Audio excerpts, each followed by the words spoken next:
가족 여러분 안녕하십니까? 오늘 저는 성막이 세워지던 날이라고 하는 제목으로 말씀을 드리겠습니다. 출애굽기 40장 17절 말씀을 보겠습니다. 제2년 정월 곧 그달 초 1일에 성막을 세우니라. 제2년, 이 제2년은 출애굽 2년입니다. 정월 곧 그달 초 1일,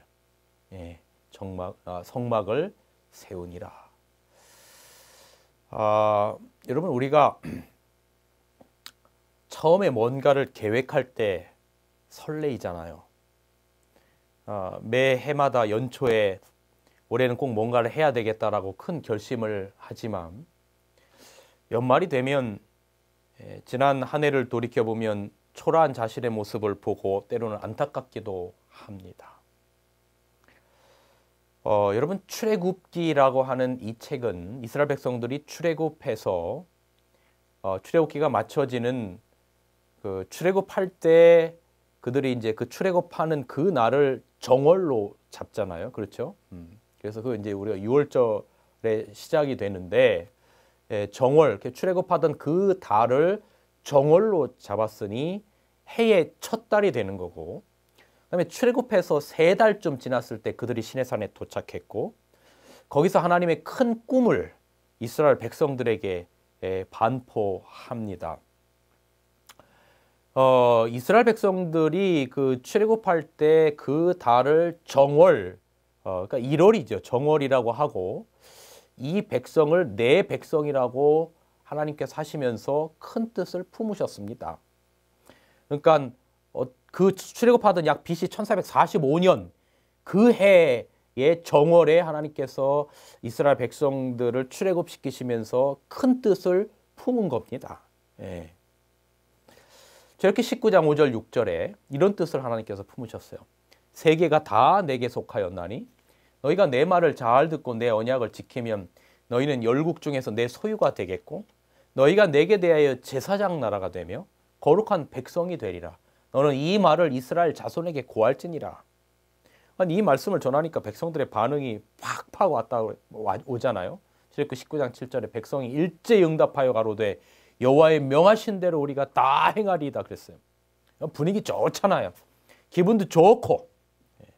우리가 연초에 교회든 회사든 가정이든 개인이든 뭘 계획하고 서로 공감하고, 야, 우리 그렇게 해봅시다. 으쌰 그렇게 합시다. 이렇게 회식도 하고,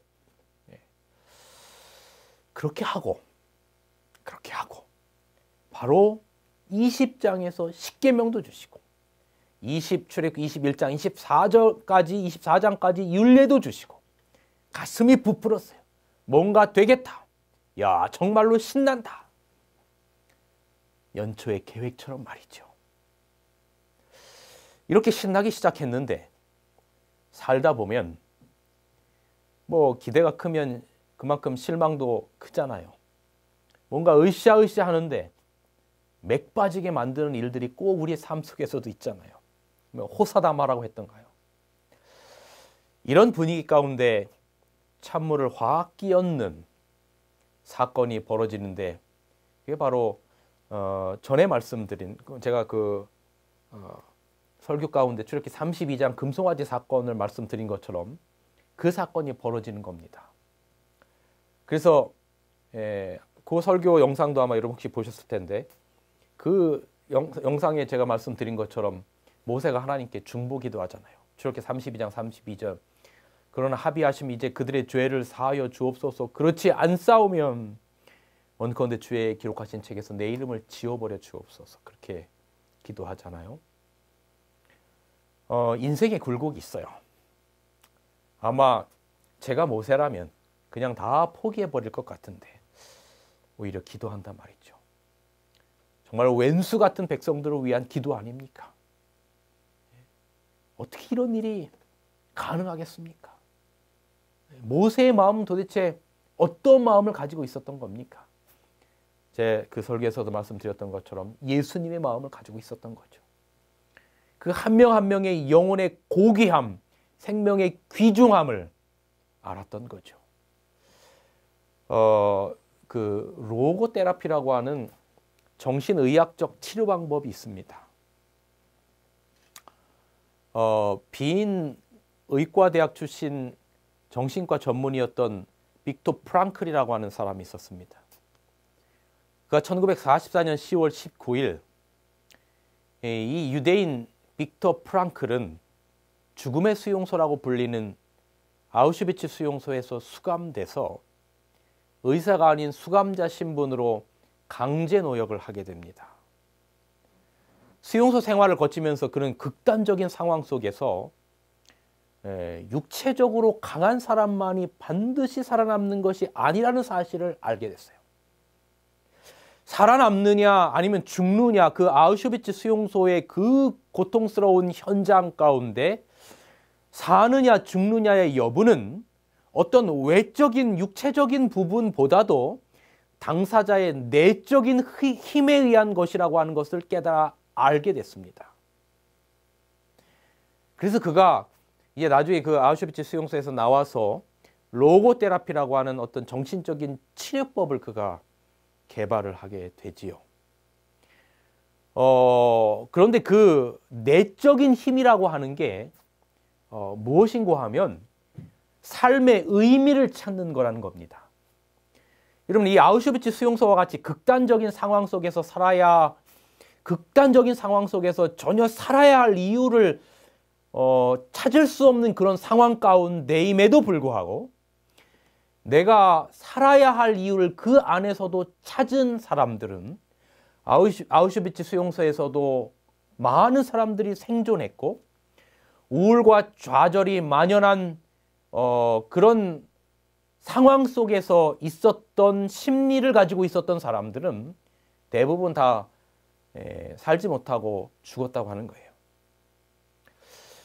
여러분, 오늘날 우리의 삶도 우울과 좌절이 만연한 현대 사회에서 우리 각자마다의 삶을 살아가는데 정말로 중요한 건 뭐냐면 내가 왜 살아야 하는가라고 하는 내적인 힘, 그 삶의 의미가 반드시 존재하며 그 삶의 의미, 그 내적인 힘이 우리 마음 가운데서부터 일깨워져야 한다는 것이 로고테라피의 이론의 핵심이라는 겁니다. 여러분, 이 마지막 입세라고 하는 그 책 내용 아시지 않습니까? 여기 슬라이드에 파워포인트로 이렇게 보여지지요. 여기 어떤 폐렴에 걸려서 죽게 생긴 한 여자아이가 그 마지막 떨어지는 마지막 하나 남아있는 그 잎새를 보고 저거 떨어지면 나도 죽는다라고 생각하는 겁니다. 저거 없으면 나도 죽는다라고 생각하는 거예요. 그런데 여기 그 감옥에 개미 한 마리가 있는데 감옥에 갇힌 사람이 그 개미 한 마리가 움직이는 모습을 보고 거기서 삶의 의미를 찾는 것입니다. 같은 상황이에요. 어떤 사람은 마지막 잎새가 떨어지면 나는 죽는다고 생각하고 또 어떤 사람은 그 감옥에 작은 생명체 하나, 전혀 삶의 의미가 없어 보이는 그 생명체 하나가 살고자 발버둥치는 모습을 보면서 살아야 될 의미를 발견하는 것입니다. 그런데 여러분, 오늘 우리의 삶의 의미라고 하는 그 내적인 힘이 자기중심적인 것에 삶의 의미를 둘 수 있어요. 예를 들면 돈이나 명예나 인기 뭐 이런 것들.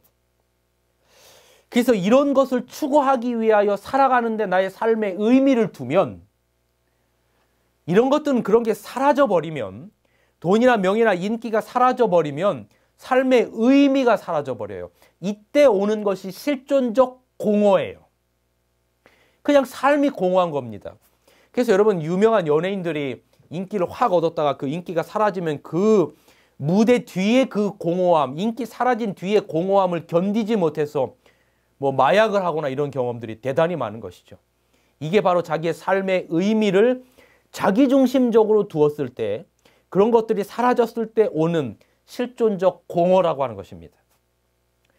그런데 삶의 의미를 이타적인 것에 삶의 의미를 두면 그 삶의 의미가 완전히 달라지는 것입니다. 여러분, 이타적인 것에 삶의 의미를 둔다고 할 때 그것의 핵심이 뭐냐면 나도 누군가의 희망이 될 수 있다라고 하는 거예요. 그럼 저를 한번 따라해 주실래요? 나도 누군가의 희망이 될 수 있다. 여러분, 이 로고테라피를 그런 치료법을, 정신과적인 치료를 한 이 프랭클 박사가 어느 날 새벽 3시에 지금 현존하는 오스트리아 최고의 심리학자라고 하는데 어느 날 새벽 3시에 한 의뢰인으로부터 전화를 받습니다. 전화를 건 여인은 자살하려고 결심을 했는데 자기가 자살하기 바로 이 직전에 이 프랭클 박사에게 전화를 해서 자기의 자살에 대해서 어떻게 생각하는지 물었어요.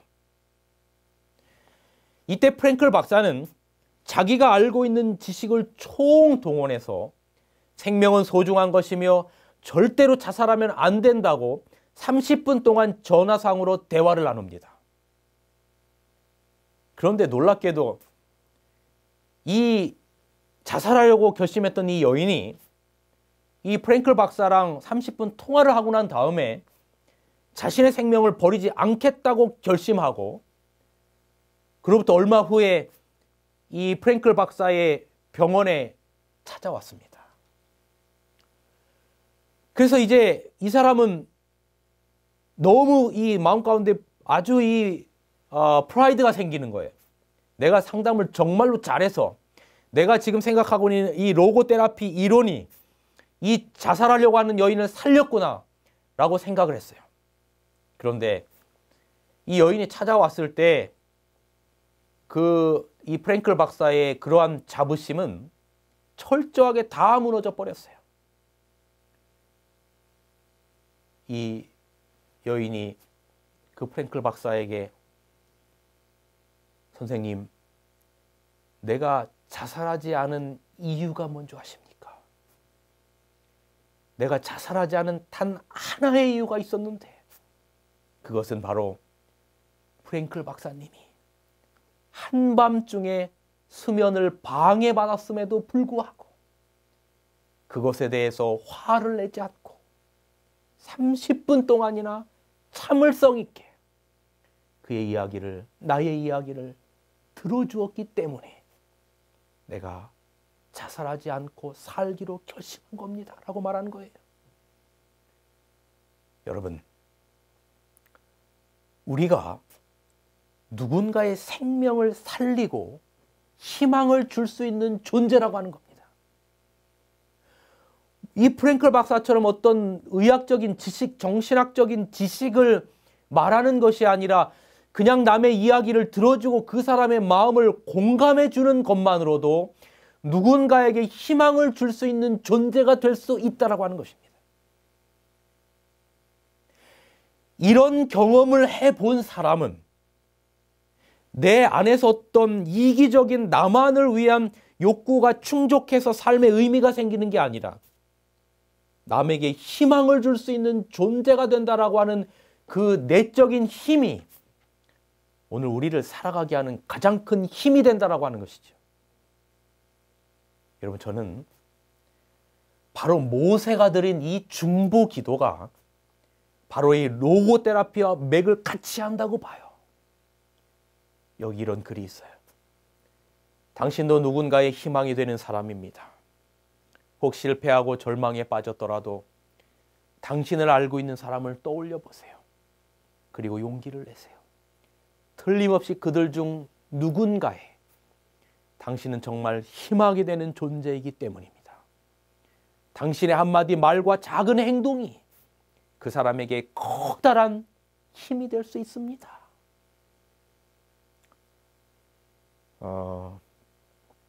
여러분이 아마 잘 아시는 이지선이라고 하는 자매가 있습니다.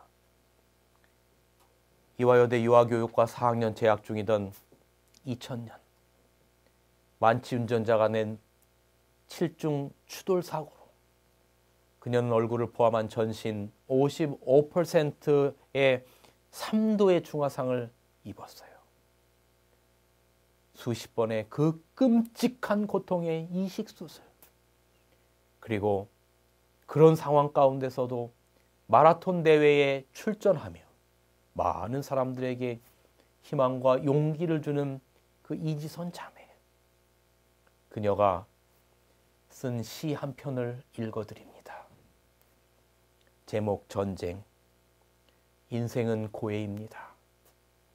고통의 망망대해입니다. 제가 23살이었던 2000년 7월 전에는 미처 몰랐던 것이죠.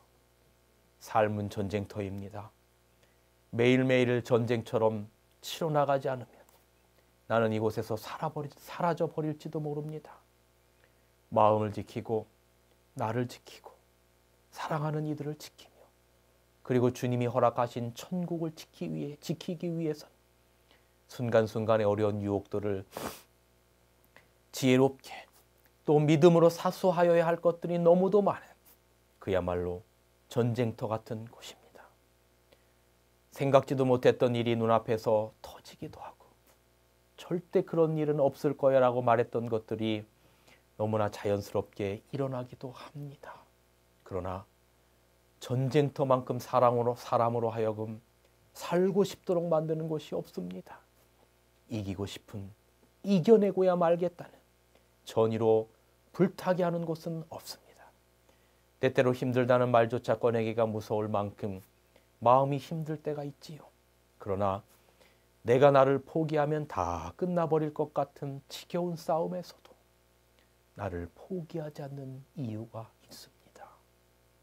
나는 나를 버릴 수 없습니다.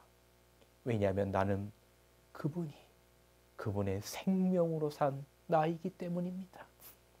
내 안에는, 내 삶에는 나 혼자만 들어있는 것이 아니기 때문입니다. 이 매일매일의 순간순간의 전쟁터에서 생명의 위대한 힘을 느낍니다. 힘겨운 싸움을 해나가는 나 자신에게 또 그 싸움을 승리케 인도하시는 내 안의 주님께 오늘도 인사를 합니다. 사랑해요. 하나님이 사랑하시는 나를 나는 감히 버리지 않습니다. 그리고 사망의 불구덩이에서 생명을 주신 하나님께 항상 감사합니다. 비록 온몸이 문드러지고 살은 녹았지만 하나님을 전하는 입술만은 변치 않고 하나님 사랑 전하게 하시니 감사합니다. 여러분, 고된 인생 가운데 가질 수 있는 가장 큰 삶의 의미는 내가 누군가의 희망이 될 수 있다라고 하는 것을 인지하고 사는 것입니다. 그러면 인생 속에 사랑하고 상처받고 용서하고 용서받고 때로는 후회하기도 하지만 끝까지 견딜 수 있는 힘을 주는 겁니다. 출애굽기를 보면서 이게 딱 한편의 우리 인생 같아요.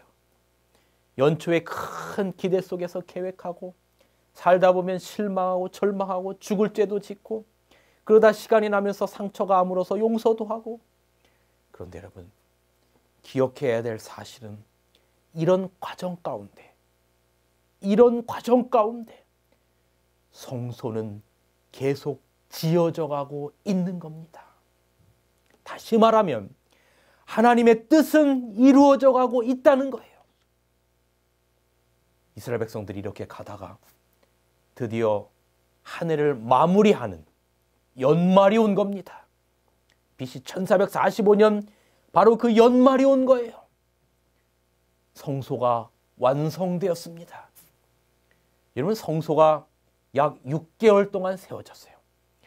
출애굽해서 3달 정도 걸려서 시내산에 이르렀고 모세가 40일씩 2번 시내산에 올라가서 출애굽기 24장과 34장에 보면 40일씩 2번 시내산에 올라가서 하나님께로부터 법궤를 받고 성소 청사진을 받고, 사실 출애굽기 32장에 범죄 사건이 없었다면 사실 40일 동안 산에 오르는 일은 없었을 거죠. 그래서 3달 출애굽한 지 3달이 지나서 시내산에 도착하고 40일 동안 40일씩 2번 오르고, 그렇죠? 오르고 그 후에 이제 성소가 여러분 6개월 동안 지어졌으니까 이게 거의 한 1년의 과정이 이렇게 있는 겁니다. 그러니까 출애굽했을 때가 정월이었으니까 1년 정도의 시간, 다시 말하면 3달 40일씩 2번, 그 후에 6개월 성소 짓는 것이 다 지나고 나니까 그해 연말이 된 겁니다. 그리고 이제 하나님께서 드디어 이제 성소를 지으라고 하는 명령과 함께 드디어 성소가 지어집니다. 이제 6개월의 시간 동안 성막이 완성됐어요. 자, 출애굽기 40장 17절. 제2년 정월 곧 그달 초 1일에 성막을 세우니라. 이스라엘 백성들이 출애굽한 그때가 제1년 정월 그달 초 1일. 그렇죠. 그래서 새해를 삼으라 그랬잖아요. 바로 여기 출애굽기 40장 17절은 이제 1년이 지나서 드디어 성막이 세워진 겁니다. 그러니까 출애굽한 그의 연말에 성막이 다 만들어진 겁니다. 만약에 여러분 저희가 연말 연시가 되면 연말을 맞이할 때마다 우리가 이런 말을 주로 많이 하잖아요. 뭐 다사다난했던 한 해입니다. 뭐 지난 한 해 동안 뭐 보호하신 하나님께 감사하고 이런 말을 하는 것처럼 이스라엘 백성들도 아마 BC 1445년 그 연말에 성소가 완성되고 그런 말을 했다면 아마 이런 말을 하지 않았겠어요?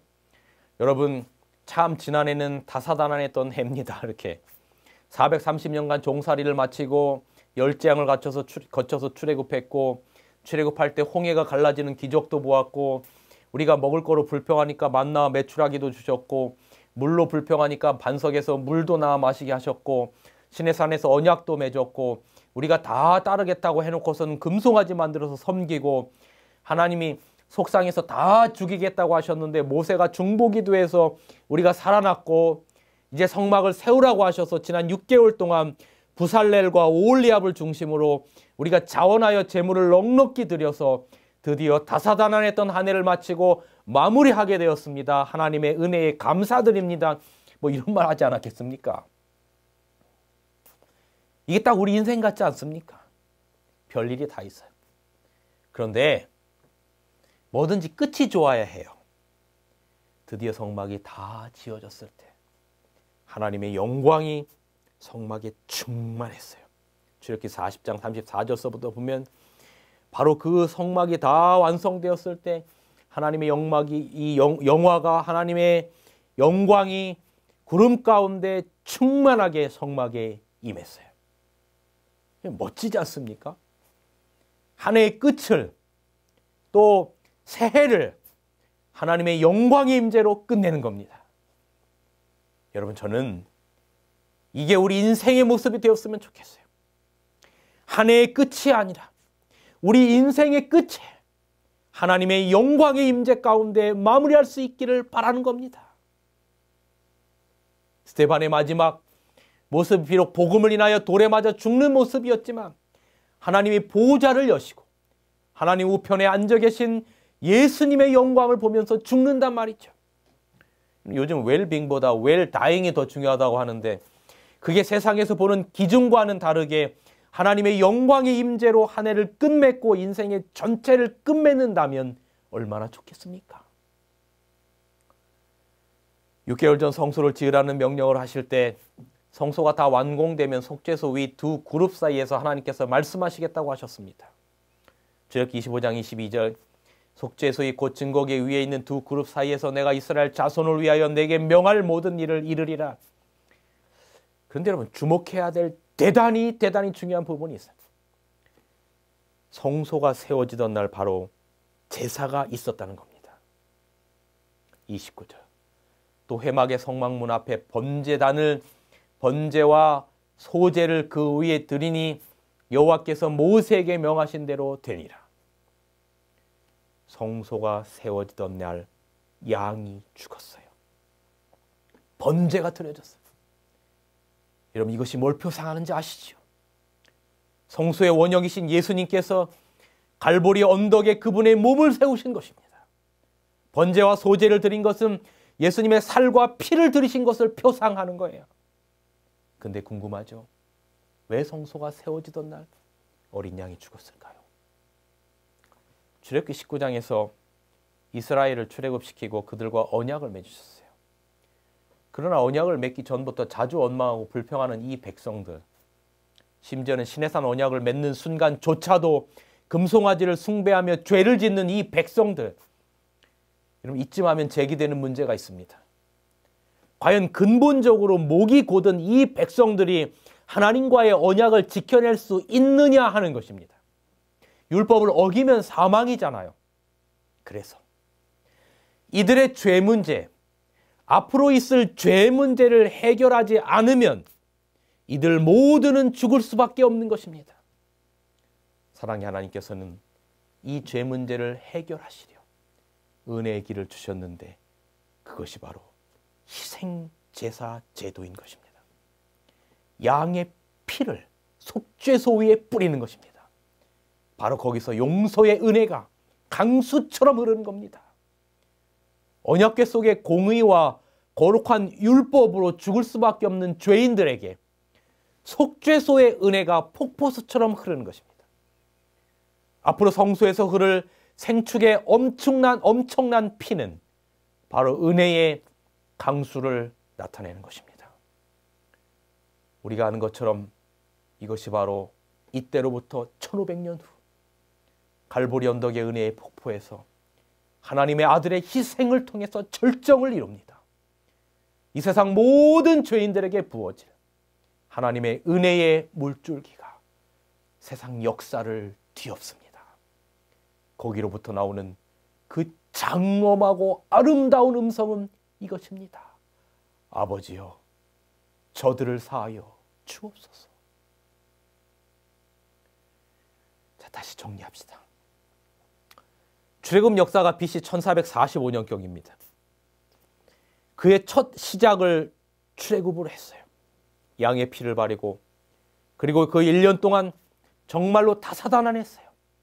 홍해를 건너고 불평도 하고 언약도 맺고 죄도 짓고 중보의 기도로 용서도 받고 그리고 1년을 마치면서 성소가 세워지고 바로 그 연말에 다시 어린 양의 피를 속죄소에 바르는 것입니다. 번제. 한 해의 시작도 어린 양의 피와 함께, 한 해의 끝도 어린 양의 피와 함께 맞춰진 BC 1445년이었던 것입니다. 여러분, 우리가 여기서 뭘 배웁니까? 한 해의 시작과 끝은 바로 예수 그리스도의 은혜와 함께한다는 것입니다. 그리고 거기에는 용서의 아름답고 거룩한 기별이 있는 것입니다. 성경에 화를 내도 그날을 넘기지 말라고 했어요. 하물며 한 해 동안 속상한 일, 용서할 수 없는 일, 이 모든 것을 서로 용서하고 화해하고 마무리하는 매일매일의 삶, 한 해 한 해의 삶을 살아가다가 우리 주님 맞이해야 하는 것입니다. 진례불 가족 여러분, 우리의 매일의 삶 가운데 그리고 한 해를 시작하고 마치는 가운데 여러분, 우리가 꼭 기억해야 될 것은 우리의 삶 속에 정말로 예수 그리스도의 십자가의 은혜와 보혈이 시작과 끝을 주관하기를 간절히 바랍니다. 하루의 시작과 하루의 끝이 주님의 십자가의 보혈의 은혜로 시작과 끝을 맺고 한 해의 시작과 한 해의 끝을 주님의 십자가의 보혈로 끝을 맺고 우리의 삶 속에서도 그것으로부터 흘러나오는 용서의 삶이 언제나 흘러넘치는 여러분과 제가 되기를 간절히 바라면서 매일 우리의 삶 가운데 새날과 같은 꽃을 피워서 희망 없는 우리네 삶에 새로운 희망을 뿌리는 매일매일의 삶, 또 매해의 삶, 그런 삶이 됐으면 참 좋겠습니다. 때때로 우리 주변에 어렵고 힘든 자들의 어깨를 토닥여 줄 수 있는 따뜻한 손길로 그들에게 힘내라고, 열심히 살았으니 용기를 내라고, 마주치는 눈길에 사랑이 피어났으면 좋겠습니다. 우리 인생의 뒤를 돌아보면 아쉬움이 남지만 아쉬움 속에 한숨 짓고 고개 숙인 아픔보다 그 안에서 주님께서 우리를 향한 그 사랑과 용서를 발견하는 삶을 살았으면 정말 좋겠습니다. 조급한 마음이기보다 앞날의 희망의 꿈을 꾸며 아직도 못다한 말, 예쁜 마음으로 서로를 위해 기도해 줄 수 있는 그런 사람이 바로 진리의 뿔 가족들의 삶이 되고, 그런 마음이 우리의 가슴에 가득하면 정말 좋겠습니다. 서로 격려하고 고맙습니다. 수고 많았습니다. 그리스도의 사랑으로 서로 포옹하며 서로 그렇게 말씀의 안에서 굳건히 살아가는 여러분과 제가 되기를 간절히 바라면서 말씀을 드리겠습니다. 감사합니다. 진리 횃불 웹사이트에는 이 시대를 위한 하나님의 말씀이 준비되어 있습니다. 다음과 같은 성경 연구 자료를 통해서 하나님을 더 깊이 만나게 되길 간절히 바랍니다.